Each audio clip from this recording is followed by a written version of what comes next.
कभी सुना है आपने बिना मैदा सूजी के बन जो घर पर ही तैयार हो जाते हैं, जो बहुत ही हेल्दी और बहुत ही टेस्टी भी हैं, जो इतने स्वादिष्ट हैं कि सभी लोग इन्हें एंजॉय कर सकते हैं और बहुत ही सॉफ्ट हैं। बिल्कुल बाजार से भी बढ़िया बनकर ये घर पर ही तैयार हुए हैं।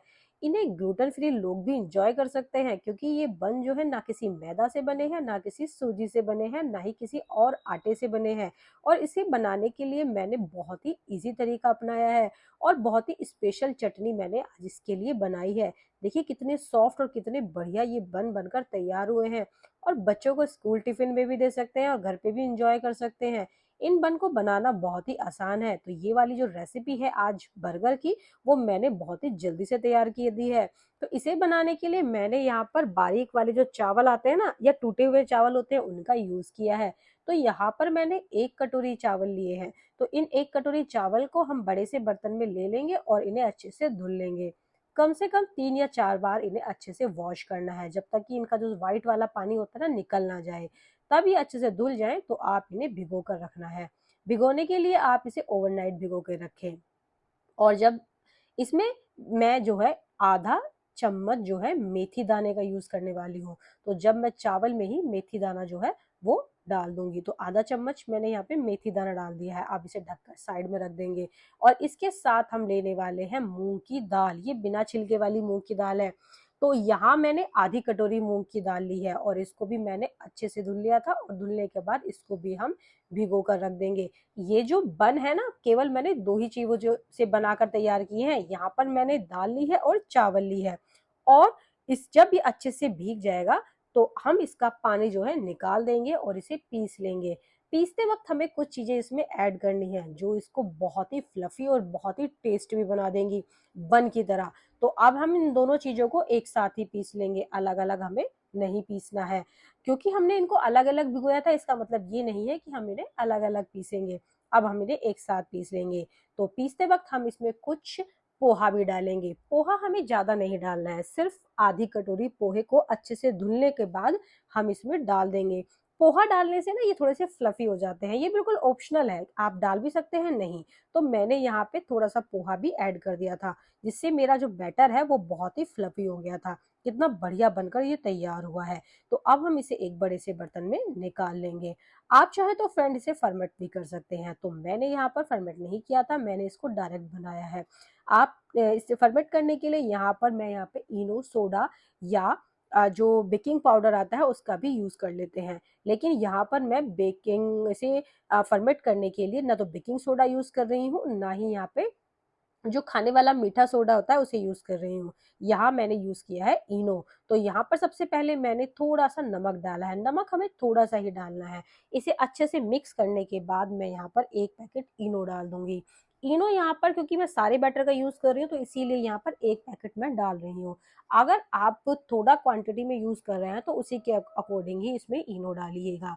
तो यहाँ पर मैं एक साथ ही सारे बन तैयार कर लूंगी। इतने बैटर में मेरे 5 से 6 बन जो हैं वो बिल्कुल परफेक्ट तरीके से तैयार हो जाएंगे। आप जा तो इस तरह से मैंने इसको अच्छे से मिक्स कर लिया है। जब हम इसमें इनो डाल दें तो हम तभी के तभी इसको बनाने के लिए रख देंगे। इनो डालने के बाद हमें इसे ज़्यादा देर नहीं रखना है। उससे पहले ही आप अपनी कटोरियों को ऑयल से ग्रीस कर लें। कटोरियां जो है मैंने बिल्कुल जो बन के साइज की आती है ना उसी साइज की ली, जिससे हम बर्गर वाला बन होता है ना उसी साइज की मैंने यहाँ पे कटोरियां ली हैं। आपके पास जैसी भी कटोरियां हैं उनका यूज कर सकते हैं। और यहाँ पर मैंने 5-6 चम्मच जो है ये बैटर इसके अंदर डाल दिया था। अब हमें इसे स्टीम करना है। स्टीम करने के लिए मैंने यहाँ पर एक कढ़ाई ली है और इस कढ़ाई में और पानी को गर्म कर दिया था, और पानी गर्म करने के बाद स्टैंड रख दिया है और स्टैंड पे मैंने ये चारों कटोरियां रख दी हैं। आप इसे ढक दीजिए। आपको इसे इस तरह से कवर करना है कि इस पानी की जो बूंदे हैं ना इसके ऊपर ना गिरे, ताकि जो ऊपर से ये चिपचिपा ना हो, बिल्कुल बढ़िया से बनकर तैयार हो। तो यहाँ पर ये बन जो है वो फूलने लगे। देखिए कितने बढ़िया से फूल कर आ गए हैं। तो हम इसे ना कम से कम 15 मिनट तक ऐसे ही बनने देंगे। बीच में हम एक बार चेक कर लेते हैं कि बन जो है वो अंदर से सीखे हैं, मतलब अच्छे से स्टीम हुए हैं या नहीं। तो मैंने एक इस स्टिक की हेल्प से चेक कर लिया था, तो वो बढ़िया थे। उसके बाद फिर मैंने इसे 2 मिनट के लिए और रख दिया। अभी मेरे पास बैटर बच रहा था तो मेरे दिमाग में कुछ खुरापाती आया, तो मैंने इसे एक थोड़ा सा बड़ा बन बनाया। मैंने सोचा कुछ ना नया भी इसके साथ बनाया जाए। फिर भी मेरे पास थोड़ा बैटर बचा तो मैंने ना एक कटोरी में और डाल दिया, और इसको भी बेक करने के लिए हम इसके बाद रख देंगे। तो जो पहला वाला बैच था वो बिल्कुल अब रेडी हो गया है, और अब इन सब कटोरियों को हम बाहर निकालेंगे। फ्रेंड्स ना, आप ना इन्हें गरम गरम में नहीं निकालिएगा, पहले इन्हें ठंडा कर लीजिएगा। ठंडा करने के बाद ही आप इन्हें डिमोल्ड करें, नहीं तो ये कटोरी में आधा चिपका रह जाएगा। जब ये अच्छे से ठंडा हो जाए तो देख ले कि साइड में से अगर चिपका हुआ है तो चाकू की हेल्प से निकाल ले, अगर नहीं चिपका हुआ है तो ये इजीली निकल जाता है। देखिए कितने परफेक्ट तरीके से मेरा जो बन है वो बिल्कुल निकल गया है, और बिल्कुल जालीदार बना है और बहुत ही सॉफ्ट बना है। इस तरीके से आप अगर बन बनाते हैं ना तो बहुत ही बढ़िया बनते हैं फ्रेंड्स। फ्रेंड्स, अगर आपको ये रेसिपी मैं आपको साथ शेयर कर रही हूँ आपको अच्छी लगी हो तो फ्रेंड्स मेरे चैनल को सब्सक्राइब करें, लाइक करें, शेयर करें, और मेरे चैनल पे विजिट जाके और भी वीडियोस देखिए जो ग्लूटेन फ्री रेसिपीज हैं। जो लोग ग्लूटेन फ्री हैं, जो आटा नहीं खाते हैं, जो आटे से बनी चीजें नहीं खाते हैं, और जिन्हें आटे से एलर्जी है, सीलिएक है, वो इस रेसिपी को एंजॉय कर सकते हैं, क्योंकि मेरी जो ज़्यादा से ज़्यादा वीडियो होती है वो ग्लूटेन फ्री होती हैं, जो ग्लूटेन फ्री लोग एंजॉय कर सकते हैं। यहाँ पर मैंने एक चटनी भी तैयार की है जिसमें मैंने सिंगदाना डाला है, करी पत्ता भी थोड़ा सा ऐड किया है इसमें, और पुदीना डाला है। 1 चम्मच मैंने सफ़ेद वाले तिल डाले हैं, 1 टमाटर डाला है, 4 हरी मिर्च डाली है, और 4 लहसुन की कलियां डाले हैं। थोड़े से मसाले ऐड कर दिए हैं जैसे कि नमक, जीरा, और थोड़ा सा हरा वाला जो मतलब सूखा धनिया आता है वो ऐड किया है, और थोड़ी सी चीनी ऐड की है, और उसके बाद मैंने इसको पीस लिया है। आप यहाँ तड़का भी लगा सकते हैं, लेकिन मैं बिना तड़के की बना रही हूँ। और अब इसे हम बन में लगाएंगे। ये बन के लिए मैंने स्पेशल चटनी बनाई है, आप चाहें तो यहाँ पर डायरेक्ट जो बाजार वाली चटनी आती है ना हरी, वो भी लगा सकते हैं। तो मैंने यहाँ पे घर वाली चटनी का यूज किया है। तो फ्रेंड्स देखिए जो बन है वो बिल्कुल सारे रेडी हो गए, और बड़ा वाला भी बहुत ही परफेक्ट तरीके से बनकर तैयार हुआ था। तो ना अब हम इन्हें साइड में रख देते हैं, और इससे पहले हम बहुत और सी चीजें जो है जो हम इसमें फिलिंग करेंगे उसकी तैयारी कर लेते हैं। तो मैं आपको एक बार और दिखा देती हूँ कि बन जो है कितने परफेक्ट तरीके से बने हैं, और बहुत ही बढ़िया है, बहुत ही फ्लफी भी हैं। आप इन्हें इस तरह से भी खा सकते हैं, ज़रूरी नहीं है कि आप इनके जो है बर्गर ही बनाएं, आप ऐसे भी खा सकते हैं। लेकिन मैं आज इन्हें बर्गर बना रही हूँ तो आलू टिक्की बर्गर बना रही हूँ। तो मैंने थोड़े आलू उबाल लिए थे, उसमें से कुछ आलूओं को मैंने काट लिया, जितनी मुझे ज़रूरत थी उसकी मैं पिट्ठी बना लूँगी। पिट्ठी मैंने बहुत ही डिफरेंट तरीके से बनाई है। इस तरह से अगर हम पिट्ठी बनाते हैं ना तो पिट्ठी का जो स्वाद है, जो टिक्कियाँ बनती है ना, वो बहुत ही बढ़िया बनती हैं, और अलग से सेकने की भी ज़रूरत नहीं पड़ती। तो यहाँ पर मैंने ऑयल डाल लिया है, जीरा डाला है, अजवाइन डाली है, थोड़ा सा हींग डाला है, करी पत्ता डाला है, आलू डाल दिए हैं। उसके ऊपर कलर करने के लिए कलर वाली मिर्च डाल दिया, थोड़ा सा हल्दी पाउडर डाल दिया, तीखी वाली मिर्चें डाल दी है, थोड़ा सा सूखा धनिया भी ऐड कर दिया क्योंकि मेरे पास हरा धनिया था नहीं, और थोड़ा सा किचन किंग इसमें ऐड किया है, और थोड़ी सी सौंफ, और थोड़ा सा जो भुना हुआ जीरा है वो डाला है, और खट्टा करने के लिए थोड़ा सा मैंने इसके अंदर अमचूर पाउडर डाला है। और अब हम इन सब चीज़ों को मिक्स कर लेंगे। ये जो मसाला मैंने ऐड किया है ना, ये मसाले की वीडियो मैंने डाली हुई है, बहुत ही टेस्टी मसाला है, इससे ना सभी सब्जियों का टेस्ट बहुत ही बढ़िया आता है। हरी मिर्चें आप अपने अनुसार डाल सकते हैं, और इन्हें स्किप भी कर सकते हैं, ज़रूरी नहीं है। और इस तरीके से मैंने ना मैशर की हेल्प से इन्हें कढ़ाई में ही मैश कर लिया है। इस तरीके से अगर हम इन्हें आलू की पिट्ठी बनाते हैं ना तो इसे ना हमें अलग से सेकने की ज़रूरत नहीं पड़ती है टिक्कियों को, और ऐसे ही बहुत ही बढ़िया से हमारी जो पिट्ठी है वो सिक जाती है, और बहुत ही टेस्ट इसका बढ़िया आता है। इस तरीके से फीलिंग हम आलू के पराठे में भी भरते हैं, तो उसके आलू के जो पराठे का टेस्ट है ना वो डिफरेंट आता है। जैसे बाजार में बड़े बड़े पराठे मिलते हैं ना आलू के, वो इसी तरीके की पिट्ठी से बनाए जाते हैं। तो मैंने भी ना इसी तरीके से पिट्ठी तैयार की है। इसे हमें अलग से घी में नहीं सेकना पड़ेगा, और बहुत ही बढ़िया लगेगी। तो अब हम थोड़ा सा ऑयल अपने हाथों में लगाएंगे, और अपनी जो पिट्ठी की जो लोइयां हैं वो तैयार कर लेंगे। जितनी बड़ी लोइयां आपको बनानी है उतनी ही आप पिट्ठी ले लें और उसकी लोइयां बना लें। आप चाहें तो अगर ज्यादा ही ऑयली खाना चाहते हैं तो इन्हें यहाँ पर सेक के भी सकते हैं, जैसे कि हम आलू की टिक्की सेकते हैं। लेकिन मैं आज बहुत ही हेल्दी बनाने वाली हूँ, और बहुत ही कम इसमें मैंने ऑयल का यूज किया है, और इस तरीके से ये जीरो ऑयल मतलब हम इस रेसिपी को कह सकते हैं। और ये बहुत ही हेल्दी है, इसे ना आप इसी स्टेज पर हम रख सकते हैं फ्रिज में उठाकर, और अगले दिन बना सकते हैं। बच्चों को स्कूल में भी दे सकते हैं इस रेसिपी को, और ये बहुत ही मतलब एकदम हेल्दी और बहुत ही टेस्टी है इस तरीके से बनाना। तो अब ना हम क्या करेंगे, बन की तरह इन्हें बीच में से कट कर लेंगे बड़े ध्यान से। वैसे तो बहुत इजीली कट हो जाती है, लेकिन फिर भी आप ध्यान से कट कीजिएगा। और देखिए बढ़िया से कट हो गई हैं। अब ना इन्हें सारों को हमने काट लिया है, और अब हम जो जैसे बर्गर को सजाते हैं ना वैसे ही इसको सजाना है।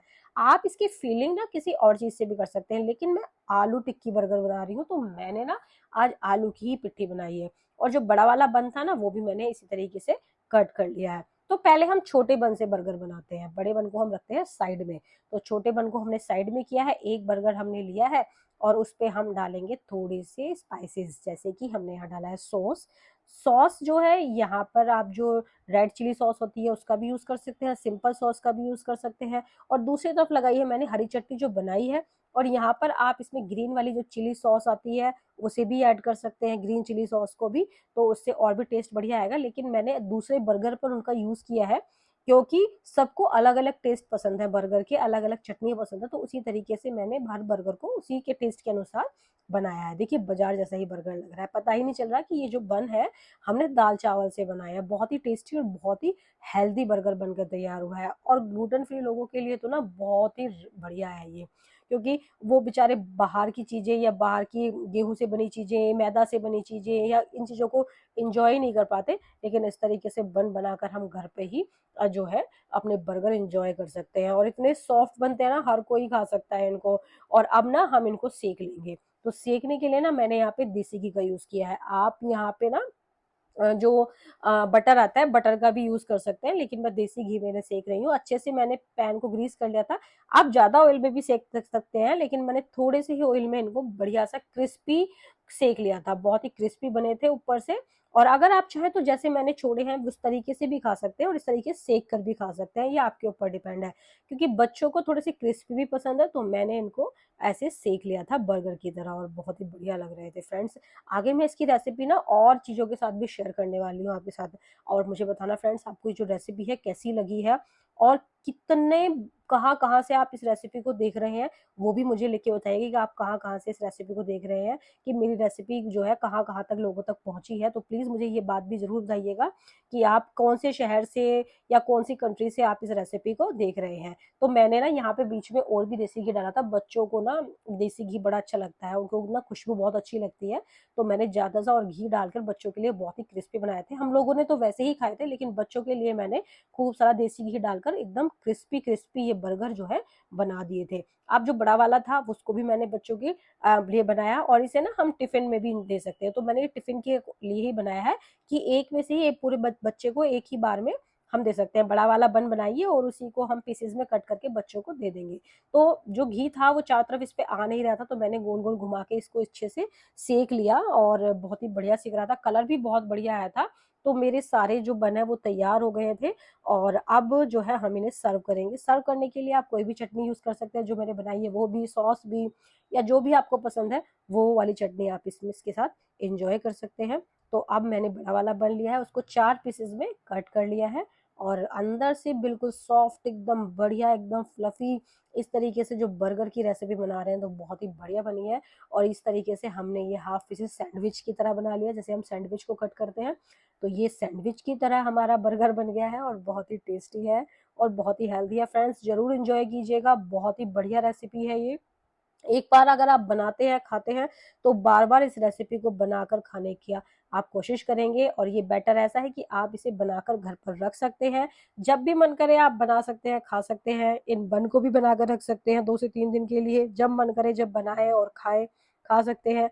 और इस तरीके की रेसिपी देखने के लिए फ्रेंड्स आप मेरे चैनल को सब्सक्राइब कीजिए, और चैनल पर जाने के बाद आपको पता चलेगा कि कितनी सारी वीडियोस जो हैं जो मैंने ग्लूटेन फ्री डाली हैं वो कितनी अच्छी है, कितनी हेल्पफुल है आप लोगों के लिए।